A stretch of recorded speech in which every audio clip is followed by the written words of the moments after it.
Fungi from Yuggoth by H.P. Lovecraft. The place was dark and dusty and half lost in tangles of old alleys near the quays, reeking of strange things brought in from the seas, and with queer curls of fog that west winds tossed, small lozenge panes obscured by smoke and frost, just shewed the books in piles like twisted trees, rotting from floor to roof congeries of crumbling elder lore at little cost. I entered, charmed, and from a cobwebbed heap took up the nearest tome and thumbed it through, trembling at curious words that seemed to keep some secret monstrous if one only knew. Then, looking for some cellar old in craft, I could find nothing but a voice that laughed. I held the book beneath my coat, at pains to hide the thing from sight in such a place, hurrying through the ancient harbor lanes with often turning head and nervous pace. Dull, furtive windows in old tottering brick peered at me oddly as I hastened by, and thinking what they sheltered, I grew sick for a redeeming glimpse of clean blue sky. No one had seen me take the thing, but still, a blank laugh echoed in my whirling head, and I could guess what nighted worlds of ill lurked in that volume I had coveted. The way grew strange, the walls alike in matting, and far behind me unseen feet were padding. I do not know what windings in the waste of those strange sea lanes brought me home once more, but on my porch I trembled, white with haste, to get inside and bolt the heavy door. I had the book that hold the hidden way, across the void and through the space-hung screens that hold the undimensioned worlds at bay, and keep lost aeons to their own demesnes. At last the key was mine to those vague visions of sunset spires and twilight woods that brood, dim in the gulfs beyond this earth's precisions, lurking as memories of infinitude. The key was mine, but as I sat there mumbling, the attic window shook with a faint fumbling. The day had come again, when as a child I saw just once that hollow of old oaks, gray with a ground mist that enfolds and chokes the slinking shapes which madness has defiled. It was the same. Herbage rank and wild clings round an altar whose carved sign invokes that nameless one to whom 1,000 smokes rose, aeons gone, from unclean towers up-piled. I saw the body spread on that dank stone, and knew those things which feasted were not men. I knew this strange grey world was not my own, but Yuggoth past the starry voids. And then the body shrieked at me with a dead cry, and all too late I knew that it was I. The demon said that he would take me home, to the pale shadowy land I half recalled, as a high place of stair and terrace, walled with marble balustrades that sky winds comb, while miles below a maze of dome on dome and tower on tower, beside a sea lies sprawled. Once more, he told me, I would stand enthralled on those old heights and hear the far-off foam. All this he promised, and through sunset's gate he swept me, past the lapping lakes of flame, and red gold thrones of gods without a name, who shriek in fear at some impending fate, then a black gulf with sea sounds in the night. Here was your home, he mocked, when you had sight. We found the lamp inside those hollow cliffs, whose chiseled sign no priest in Thebes could read, and from whose caverns frightened hieroglyphs warned every living creature of earth's breed. No more was there, just that one brazen bowl with traces of a curious oil within, fretted with some obscurely patterned scroll, and symbols hinting vaguely of strange sin. Little the fears of 40 centuries meant to us as we bore off our splendor spoil, and when we scanned it in our darkened tent, we struck a match to test the ancient oil.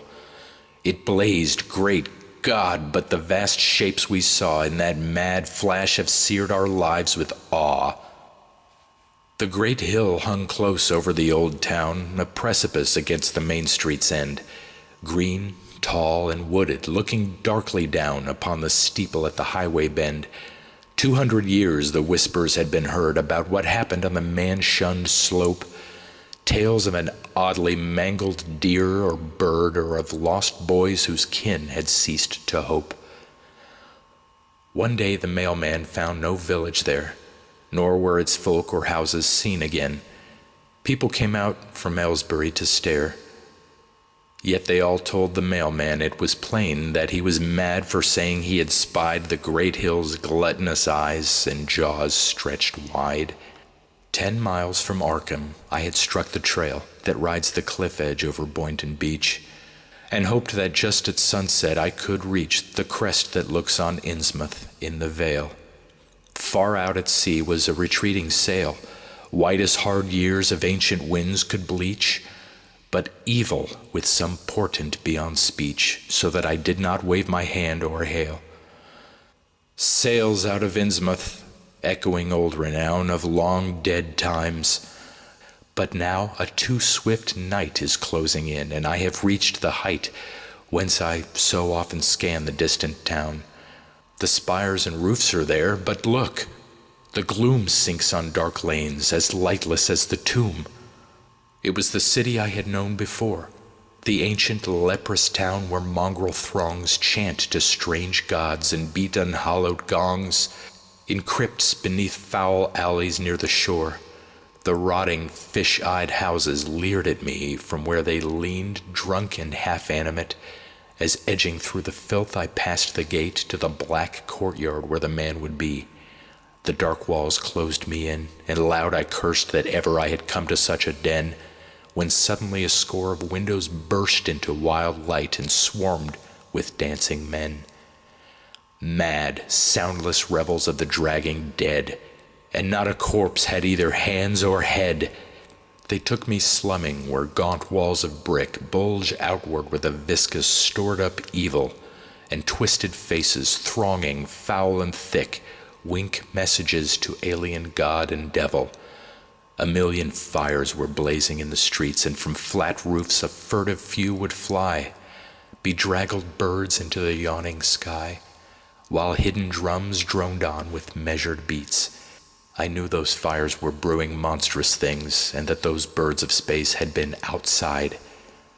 I guessed to what dark planet's crypts they plied, and what they brought from Tog beneath their wings.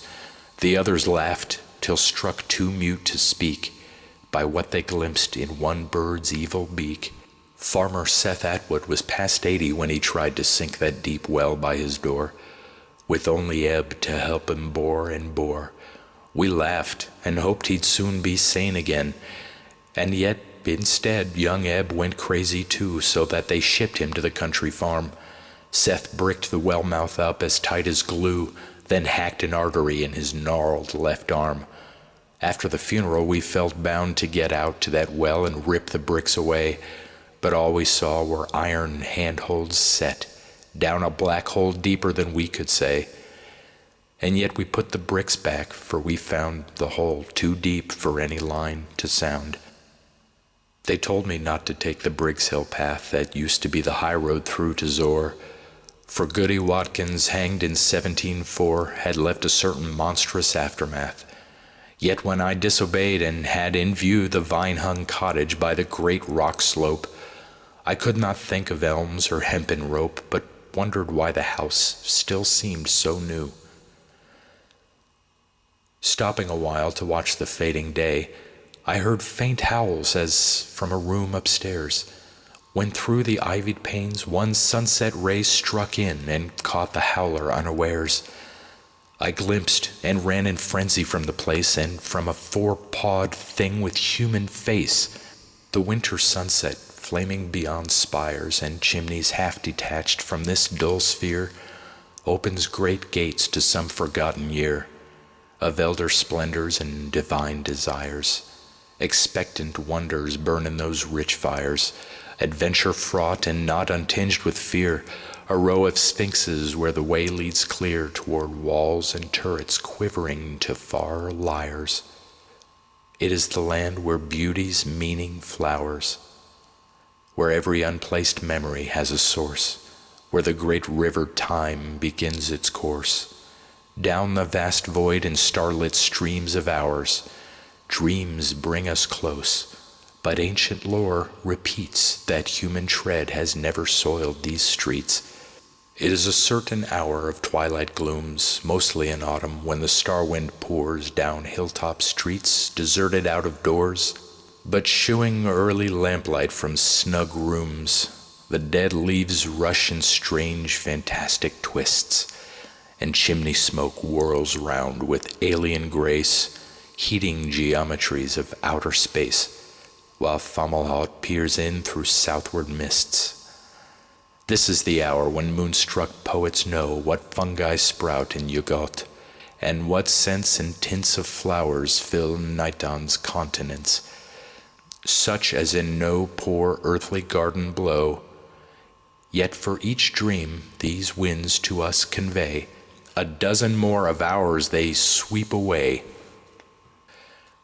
Deep in my dream, the great bird whispered queerly of the black cone amid the polar waste, pushing above the ice sheet lone and drearily, by storm-crazed ions battered and defaced.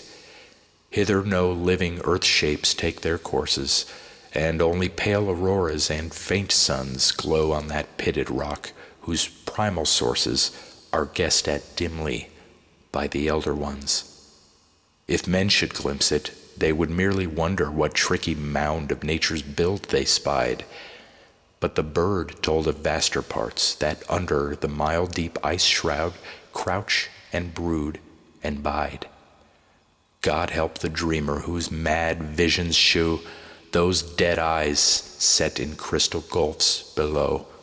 The house was old, with tangled wings outthrown, of which no one could ever half keep track. And in a small room somewhat near the back was an odd window sealed with ancient stone. There, in a dream-plagued childhood, quite alone I used to go, where night reigned vague and black, parting the cobwebs with a curious lack of fear and with a wonder each time grown.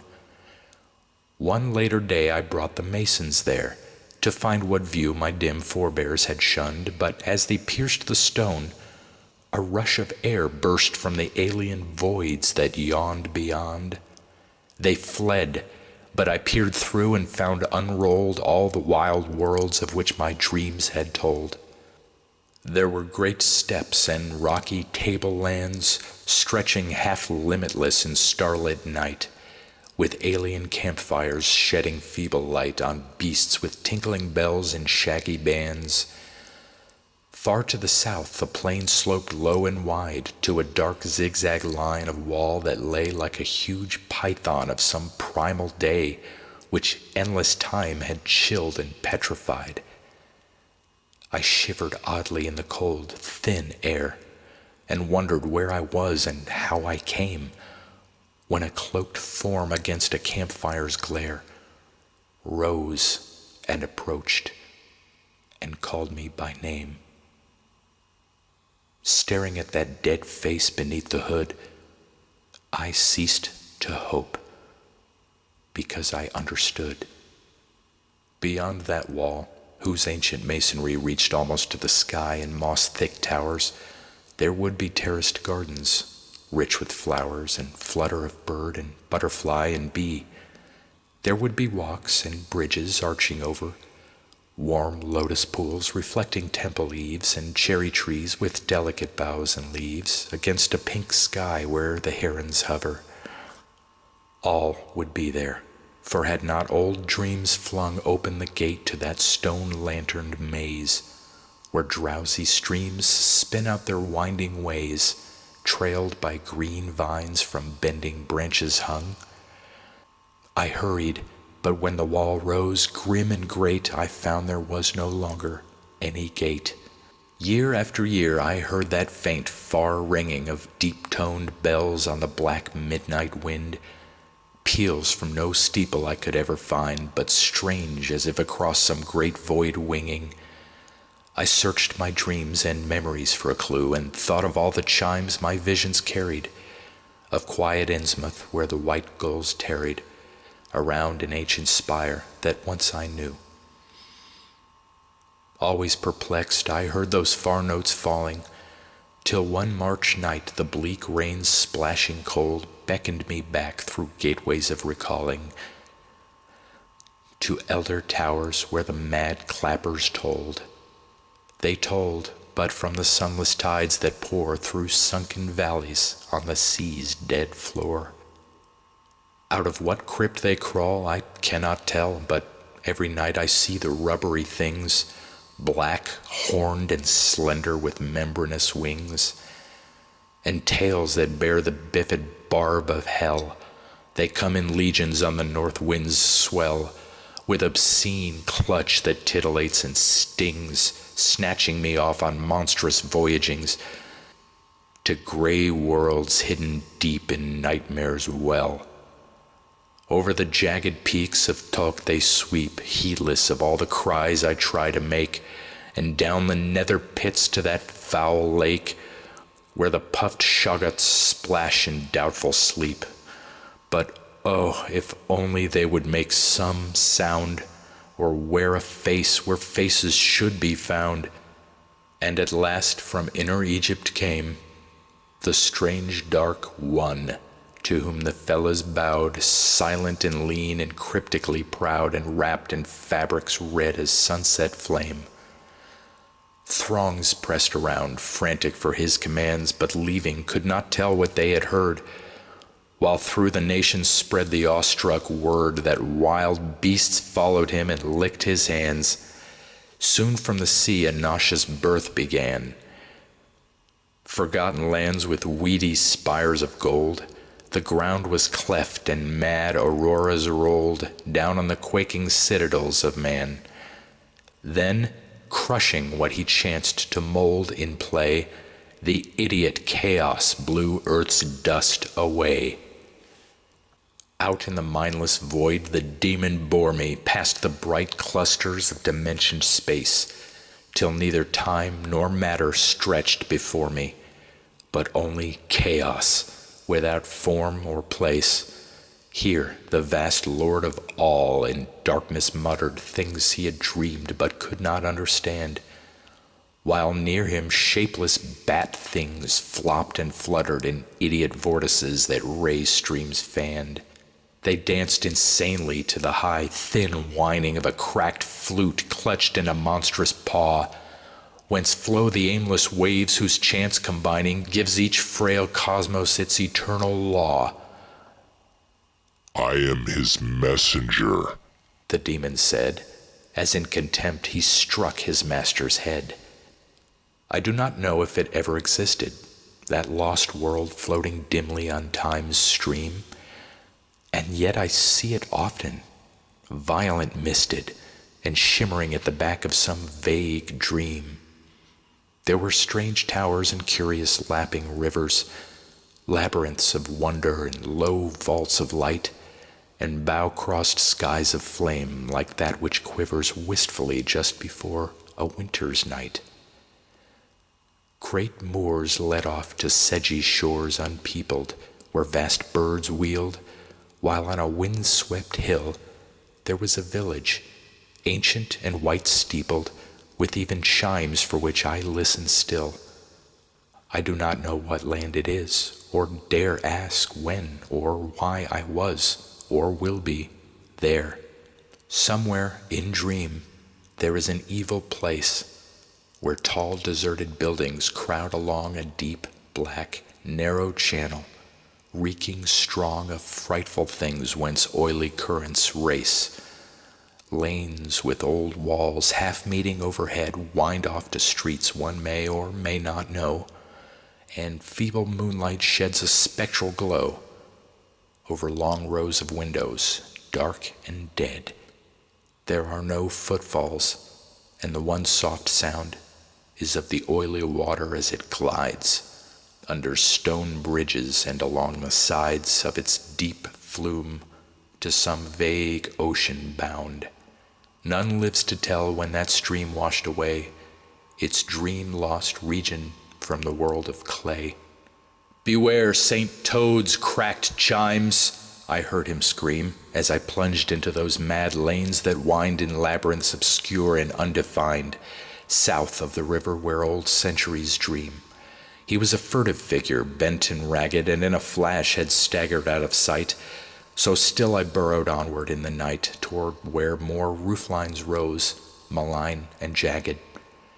No guidebook told of what was lurking here, but now I heard another old man shriek, "Beware St. Toad's cracked chimes!"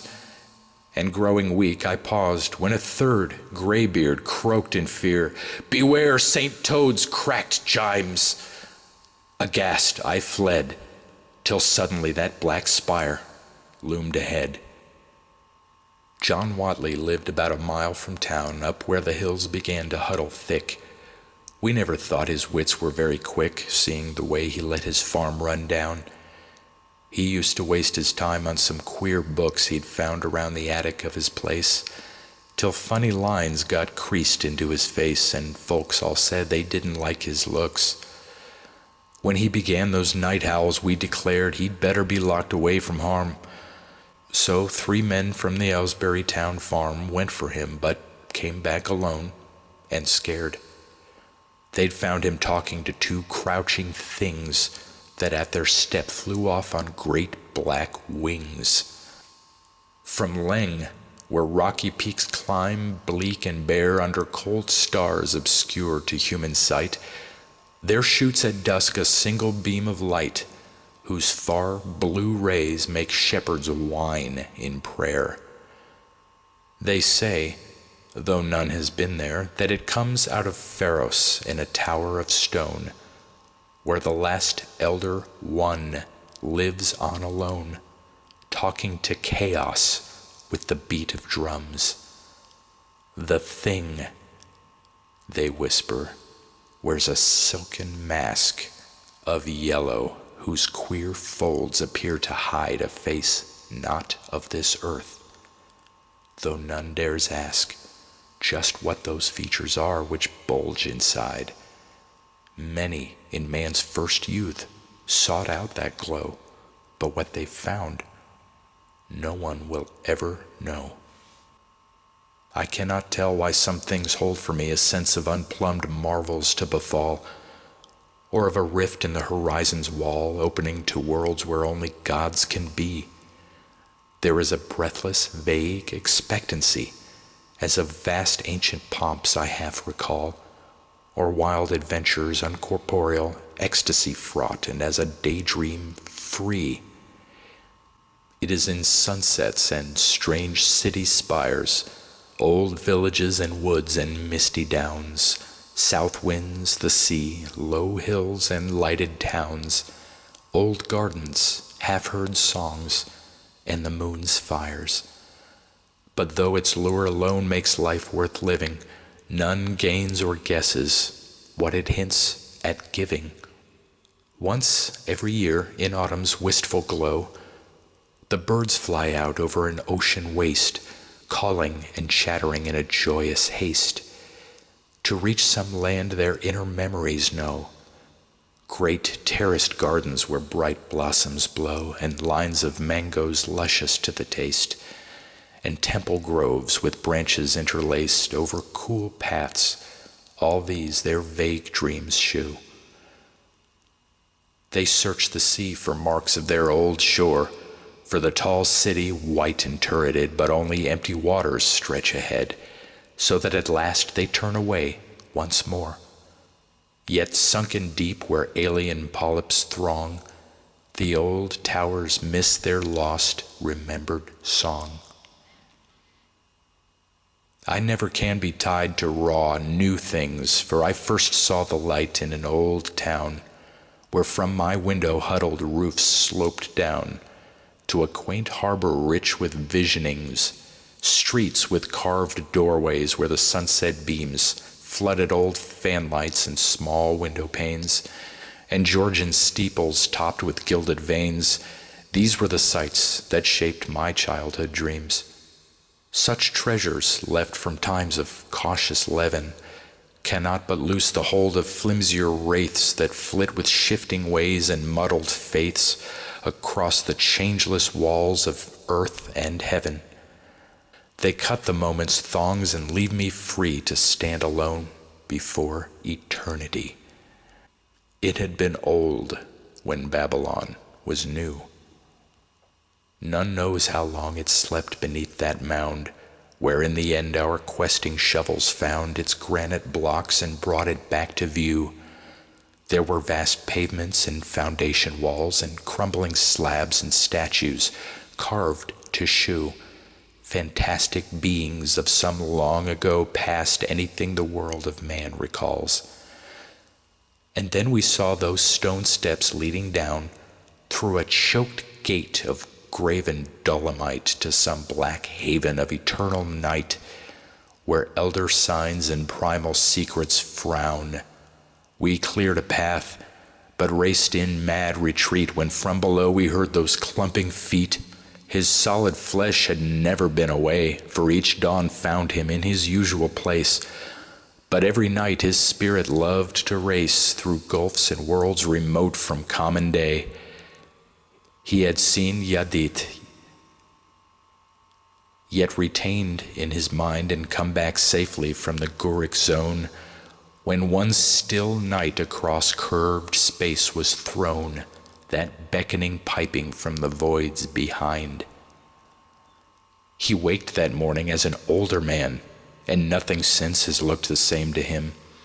Objects around float nebulous and dim, false, phantom trifles of some vaster plan. His folk and friends are now an alien throng to which he struggles vainly to belong. Over old roofs and past decaying spires the harbor whistles chant all through the night, throats from strange ports and beaches far and white, and fabulous oceans ranged in motley choirs, each to the other alien and unknown, yet all by some obscurely focused force from brooding gulfs beyond the zodiac's course, fused into one mysterious cosmic drone.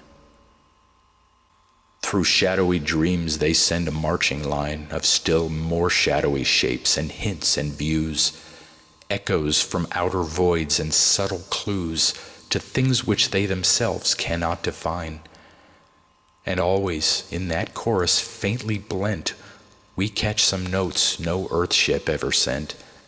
The way led down a dark half-wooded heath where moss-gray boulders humped above the mold, and curious drops, disquieting and cold, sprayed up from unseen streams and gulfs beneath. There was no wind, nor any trace of sound in puzzling shrub or alien-featured tree, nor any view before, till suddenly, straight in my path, I saw a monstrous mound. Half to the sky those steep sides loomed upspread, rank-grassed and cluttered by a crumbling flight of lava stairs that scaled the fear-topped height in steps too vast for any human tread. I shrieked and knew what primal star and year had sucked me back from man's dream transient sphere. I saw it from that hidden silent place where the old wood half shuts the meadow in. It shone through all the sunset's glories, thin at first, but with a slowly brightening face. Night came, and that lone beacon, amber-hued, beat on my sight as never it did of old. The evening star, but grown 1,000-fold, more haunting in this hush and solitude. It traced strange pictures on the quivering air, half memories that had always filled my eyes, vast towers and gardens, curious seas and skies of some dim life I never could tell where. But now I knew that through the cosmic dome, those rays were calling from my far, lost home.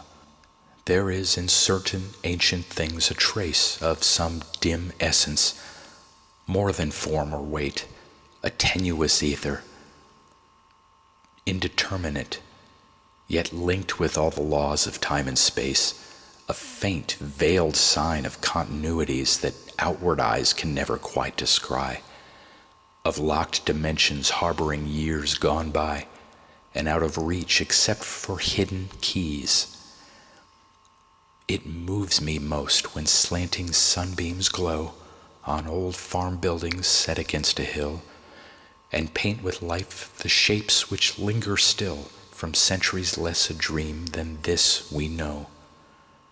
In that strange light I feel I am not far from the fixed mass whose sides the ages are.